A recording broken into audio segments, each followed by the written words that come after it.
Oh, all right, there we go. All right.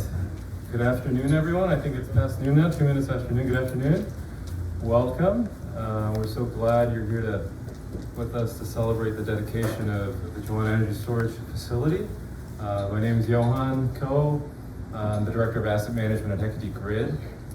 And I've been working on this project since last September, so it's been about a year now. And so glad to be here and really celebrate the accomplishment that it stands behind us. We'll just go through the program. We'll try to keep it short. It's very hot today. The agenda is pretty simple. We're just here to acknowledge and appreciate the people that have made the project possible, as well as the efforts that have really progressed the project from some of the challenges and the delays that we've had, but really pushed through to make it complete, what we see behind us today. There's probably a lot more people with more experience than I do to know that building a project like this one is not an easy task. It's not as simple as plugging in your iPhone battery to a wall charger, as some of our non-technical friends might like to believe. Building such a project is complex and complicated. It requires processes, plans, and coordination. It requires perseverance and grit, and what my friend Joe Troke calls character building. It takes a lot of effort, but most importantly, we believe it requires strong partnerships, and that's what we want to celebrate here today. It's also worth mentioning, beyond the regular challenges of building a project, we also had to overcome the challenges of the COVID pandemic. Despite health and work restrictions, supply chain constraints, inability to meet partners face to face, and then just a general concern over health of our loved ones and overall uncertainties. Our partnerships is what allowed us to really prevail and push through and get this project done. So let's take a moment now just to appreciate and thank the project teams, our partners, our sponsors, and especially our customers who have been with us on this journey from the start up to today.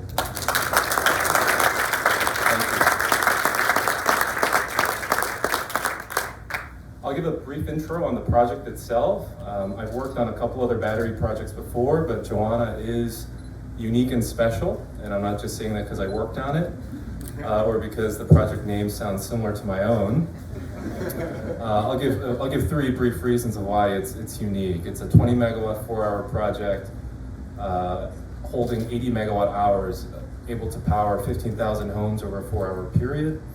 And it does this in the industrial heartland of Santa Ana, close to the load, where it's often needed the most. And it does this with zero emissions, without the need for carbon fuels or expensive and often difficult to permit transmission lines.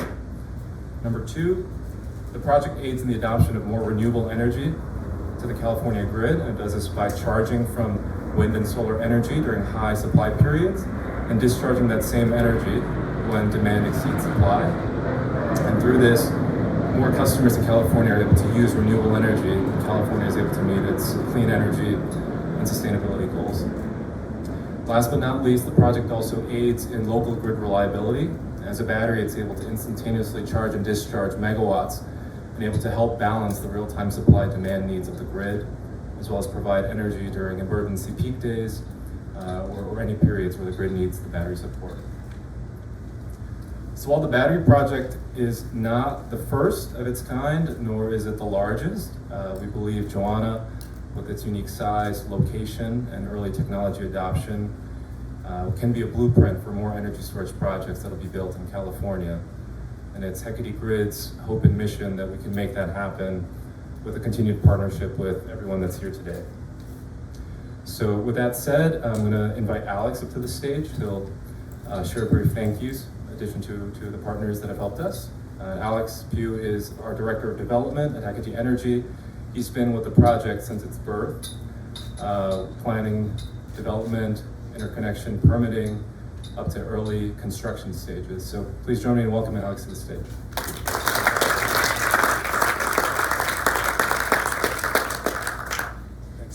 Thanks, Johan. And yeah, it's been great to work with you on this. I got the great privilege of getting to thank a couple of folks that have helped make this project possible. And there's a lot of folks who've done that. So if I forget anyone, please pardon me. But first, I want to just start with the city of Santa Ana. Mayor Sarmiento, who couldn't be here today, sends his regards. The city of Santa Ana was very helpful in working with us to permit a brand new type of project, one of the first of its kind, and was very accommodating when we came up to the counter and said, we want to do a battery project. We're like, a what? And so not just the city permitting folks, but also the fire department, who was willing to work through us and learn about different chemistry types, and why our project was safe, and being willing to put a project next to a fire station. We also want to thank project partners, including Mitsubishi Power, who we literally couldn't have done this without, and specifically Joe Church and Justin Morris, who were on calls multiple times a week. Even though we couldn't meet face to face, we were able to get this done and ultimately build a pretty great looking project. We want to thank the suppliers, Powen, and Jeff, and Jan, and others. Jan especially, who even before we had signed the contract was meeting with the city of Santa Ana and with the fire department, again convincing them that LFP was the way to go, and that there was little fire risk, and we have physics on our side, as he said earlier today. Thank our partners Peter and Charlie for helping us get through all of the city processes and keep things running smoothly. And then, of course, to Heritage Paper, who early on had the vision to see that we could actually use an industrial backlot to put a renewables storage project on their site and help them earn some extra revenue, and worked with us throughout the whole way. So Mike, Lynette, and Terry, who's here, thank you guys so much for being willing to work with us. We also want to thank our customers. SCE had this crazy idea for shutting down the Santa Ana Free Nuclear Plant, and instead of replacing it with gas, using some interesting new technologies. They were very far ahead of their time. This was back in 2014. So this has been sort of a long road from that time to here. And then we want to specifically thank the interconnect team. It was a unique interconnect for everybody, and they were willing to go with us on that. So I know he couldn't be here today, but Robert Chapa, who was our point of contact, and again, in many meetings, sometimes some very terse conversations, but ultimately got through it, and we were very successful. And then I want to thank Caroline specifically, who made a few calls and helped us get through some of the SCE processes when things were looking a little blocked. Ted, thank you very much. We are very excited to be working with CPA and really see this project and the contract that we did together as sort of a blueprint for not just other Hecate projects, but really grid storage in Southern California. And I was reminded today while we were talking that we've been working with Ted in one form or another for probably the last 4 or 5 years, both the city of LA, now here, and then I actually have the pleasure of having been able to work with Ted for about 15 years. Ted was the first person to hire me out of college and taught me everything I know about green building and urban planning. And then, of course, we want to thank our finance partners at IRCP and the Hecate team, who many of you guys are here today. We've been through this sort of ups and downs on this project, but ultimately stayed true to it, and excited to be here to share it with you today. Thank you very much.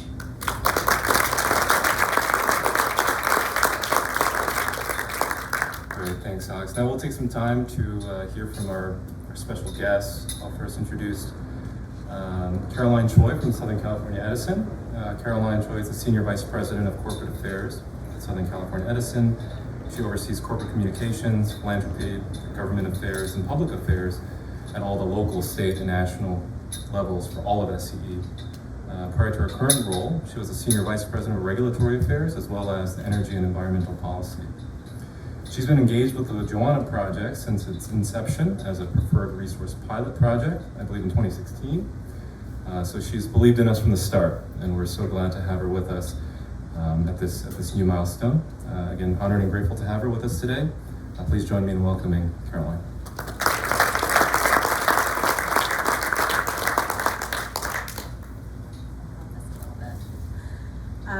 you so much. And my colleagues, Jessica Fernandez, Tammy Tran, and I are really delighted to be here today to commemorate the official launch of the now completed Johanna energy storage system. And we're proud to have teamed up with Hecate Grid to meet the high energy demands of our customers, and proud to locate it here in Santa Ana. You know, the energy storage system, this project is part of our efforts to utilize clean energy resources, starting with energy efficiency and then deploying wind, solar, and other clean energy resources along with energy storage to meet our customers' growing electricity demands. And it started, as Alex talked about, with the Preferred Resources pilot that we launched right after shortly after we decided to shut down this Santa Ana nuclear generating station. So I was in regulatory affairs at the time when we proposed the Preferred Resources pilot, the PRP, and brought that to the commission. We didn't have a legislative mandate, and it was definitely ahead of its time to replace an emissions-free resource, a sizable emissions-free resource, with new emission-free resources to serve South Orange County in a reliable, affordable way. So it's very exciting for me to be here today to see the culmination of that effort. This storage project, as you all know, will support the local energy grid by charging during periods of high renewable generation, taking advantage of emission-free resources at a time when energy prices are quite low, and then discharging back to the electric system when the energy demand is high. It's a perfect solution.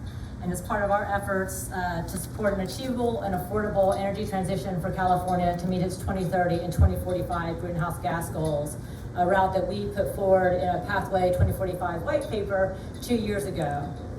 It calls for dramatically increasing renewable energy across the state and using energy storage and using clean energy resources and energy storage to electrify other sectors of the economy, like transportation and buildings, and then employing low emission technologies like clean hydrogen for the hard to electrify sectors, and also leveraging carbon capture and storage. We've made great progress in California, but we are really behind in our efforts to achieve 2030 goals. And so actually just last week, Edison International, our holding company, our parent company, put out a paper called Mind the Gap, Policies for California's Countdown to 2030. And in that paper, it's an analysis of the changes and additions we think are necessary in California to ultimately achieve the goal to decarbonize California by 2030, which is really critically important to meet California's ultimate goal to decarbonize its economy by 2045.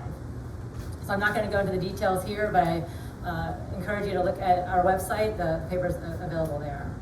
I also don't want to forget about our energy advisory subsidiary, Edison Energy. It helps to companies that are part of the global energy transition, looking to embed sustainability into their operations, particularly around their energy utilization. They, in 5 years, we have gone from just a national presence to an international presence. We have 20 of the top Fortune 100 companies as our customers, and helping them to navigate that really the increasingly complex choices as we move into the energy transition. So I just want to close by noting that California is already experiencing the accelerating and compounding effects of climate change. We've seen it with the wildfires every year setting records, as well as the devastating drought that we're seeing in parts of the state. We're also seeing it elsewhere, like our friends with Hurricane Ida in Louisiana. So we really are pushing forward at Edison for public policy that addresses not only the challenge that we see ahead, but also to address the historical, the present, and the future inequities and uncertainties that we've seen. So where climate change has had a significant impact, not on just low-income communities, but also communities of color, like here in Santa Ana and Orange County. We're committed to continuing to work with stakeholders like Hecate and also local, state, and government officials to pursue those policies to ensure a clean energy future that leaves no one behind. So again, thank you for having me, and congratulations to Hecate for the completion of this wonderful project.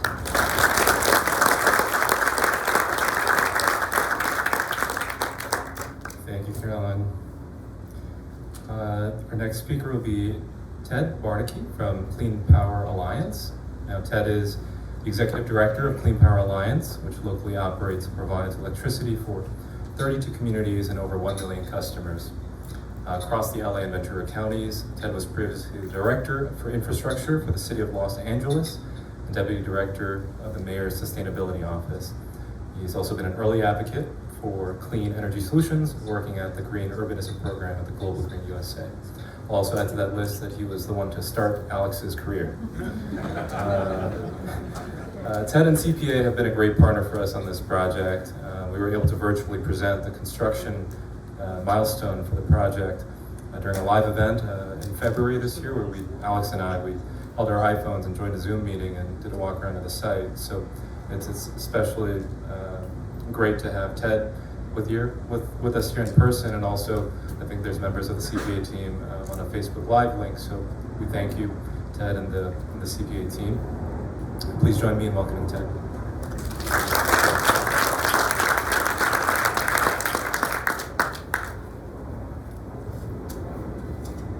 Thank you, and it's great to be here. And yes, hello to those out on the internet, including members of our team. We really appreciate you all taking your lunch hour to join us. As Johanna mentioned, I'm Ted Bardacke. I'm Executive Director of Clean Power Alliance. We are now the fifth and soon to be the fourth largest load serving entity or electricity provider in the state of California. So we're new, but we're also pretty large. And one of our calling cards is that we have more customers on 100% renewable energy plans than any other utility in the country. So over 330,000 customers who receive 100% renewable energy today. And so in terms of thinking about what projects like this mean to us and our customers, it's really important as we have high penetration of renewable energy that we also are thinking about reliability and how we integrate those two things at the same time. And projects like these are absolutely part of that solution. As part of that solution, of course, we have small projects, we have big projects. In fact, over the next 2 weeks, CPA will be starting to take capacity or actual energy charging and discharging from over 150 megawatts of new battery energy storage that will be commissioned in the next 2 weeks. So we've got this one and one out in Victorville called High Desert, and then another project that we're off-takers with Edison out in Kern County, the Sanborn project. All different types of flavors of battery energy storage that are going to continue to help us integrate all of the high demand for renewable energy that our customers have with their dual goals of being served reliably. So the thing that I love about this project, though, is Clean Power Alliance was founded on this idea that we want to serve our customers, reinvest in our local communities, be close to load, be close to them and understand what they need as this clean energy transition moves forward. And these are the kinds of projects, the smaller projects in tight spots that actually realize that vision, because it is close to load, it is close to our customers, but it's also reinvesting back into the community. A paper facility like this is now getting extra revenue, and that supports the local business to try to do all the wonderful things that it does for this community above and beyond the citing energy storage. And I hope to see from Hecate and others more projects like this around Southern California that we could take advantage of and really realize that proposition of reinvesting in our local communities, because it's that kind of buy-in for the future low carbon grid and low carbon economy that we're going to have to tell those stories, have people start seeing this in their local communities above and beyond the increasing temperature that people will feel in their local communities. That's the negative side. We need to show them the positive side of this transition, and that's why these local projects are so vitally important. I want to close by thanking a couple of folks. Matt Langer, our Chief Operating Officer, is here. Say hello, Matt. Natasha Kiefer, our Vice President of Power Supply, is not here, but she's on maternity leave. But big shout out to her and all the procurement team. I hope some of you are watching, who've sort of rolled with the punches for how long this project actually took to get off the ground. And with that, I finally do want to thank Alex. Alex is the person who, when I take the phone call, I'm like, they gave you another hard project? What's the deal? So Alex and I, in addition to having, worked way back together on the first zero net energy affordable housing projects in the state of California, down in Chula Vista and Poway. More recently, he had some projects for LADWP down at the port and with the Postal Service. And he's one of those stick-to-it type people. So if we're gonna have these hard projects, it's great to have people like Alex around Southern California just really sort of doing it. But I wanna say, it should not be this hard, okay? It shouldn't. We need groundbreaking projects, but the next one should not be as hard as this, and the one after that should be easier, and the one after that should be easier. And so I invite all of us in this community to think about what we can all do to make these projects not give Alex Pugh brain damage. Thank you very much.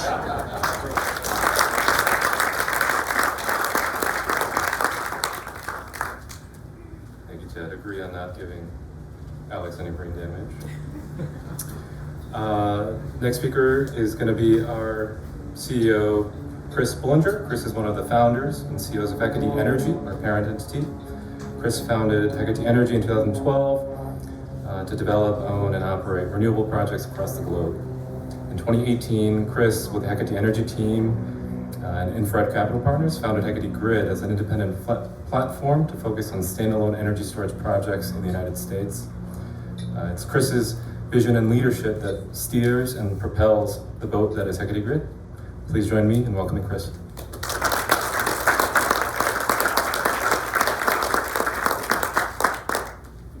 Batteries have come a long way. My earliest understanding of a battery is that it was something you could put on your shoulder and dare other people to knock off. And that reference is probably too old for a lot of people in here. But I was a little guy, but I remember it. You can probably look up that commercial on the internet if you want to. But this battery behind us, I'm not an engineer. My understanding is a little different than the kind you want to put on your shoulder and dare someone to knock off. This battery behind us facilitates the energy transition to renewable green electricity. The impacts are local, with jobs, reliable energy sources, heating, air conditioning, running hospitals, and they're global regarding climate, weather patterns. And so this battery doesn't actually generate electricity itself, but it facilitates local and global impact. And it's not just the battery behind me that does that. It's the people to my right, my left, and everyone in front of me that helps facilitate that change and that progress. And as I wrap up my very brief words here, I am not going to expect polite applause for my words, but I would rather hear a little more raucous applause for each and everyone applauding ourselves. We've done a heck of a job.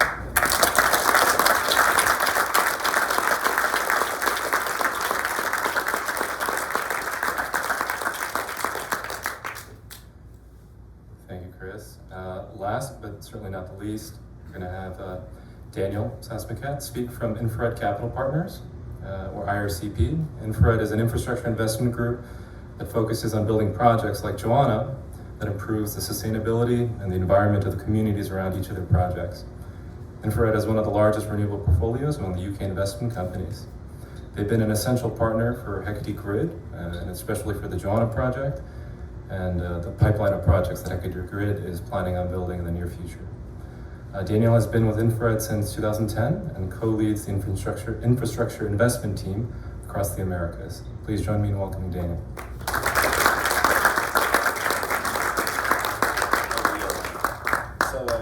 Ted, we just got introduced and you made a nice reference into you guys are the money. But yes, we are, and we're investing a lot of capital in renewable energy, clean energy here in North America, but really around the world. But that's not all. And I think following Chris's word, I think one important point I'd like to make for us as an organization, sustainability is at the very heart of what we do. There is only certain types of projects and undertakings we get involved in, and Johanna is very much at the heart of that philosophy, both in terms of sustainability and the impact the projects have themselves, the impact they have in the communities, and everything that goes around it. And that's us as an organization. For me personally, and there is a strong personal link, being married to someone from Southern California, having spent a lot of time in Southern California, lived and visited. My wife grew up in the strawberry fields of Oxnard. She has a cousin who had a farm in Ojai, which after what has happened they have lost. I've seen very personally and very real the impact climate change is having on Southern California. And a project like Johanna is hopefully a first step in what is a silent revolution of the change of the energy sector and the energy transition that California really needs to really move into a different dynamic and ultimately become a fully clean energy state. So as I said, yes, we are the capital and there is economics and rationale behind it, but believe me, from the organization and the people that work in it, there's also a lot of passion behind this and really driving this forward. Finally, and we've alluded to this, yes, we're sort of putting a lot of, hopefully, intelligence, muscle, and capital behind this. This would have not been possible without a fantastic team we have at Hecate Grid. Really, you guys have been phenomenal in getting this project off the ground, and it's fantastic to see that when we started getting involved 4 years ago, where a lot of things was there in concept, thinking through, we've actually now, you have now delivered, and we're super proud and excited about that, and hope this is just the beginning of a hopefully a great journey we'll have in California. Thank you very much, everyone. And so let's give a round of applause for our speakers. I think the winds are telling us it's time. Just to share briefly what's next on the agenda, we will have the ribbon cutting ceremony here and a nice photo op for our guests and our customers and our partners afterwards, which we will have also a tour of the facility available. I guess people who want the tour can meet in the corner over there where the hard hats sit, and we'll go in groups of 8 and make sure we sanitize the helmets, hard hats as we transition between the groups. But if you could bear with us for maybe a few minutes as we kind of reorganize some of the equipment here to get ready for the ribbon cutting portion. Anything that's I was going to say, anybody who'd like to join us, we're going to assemble right up here on the stage. We're going to move the podium and move this over, but we're going to try and take a shot in the background with the box in the background. So anybody who would be willing to join us, we'd love to have you up on the stage and flanking the stage. Thank you.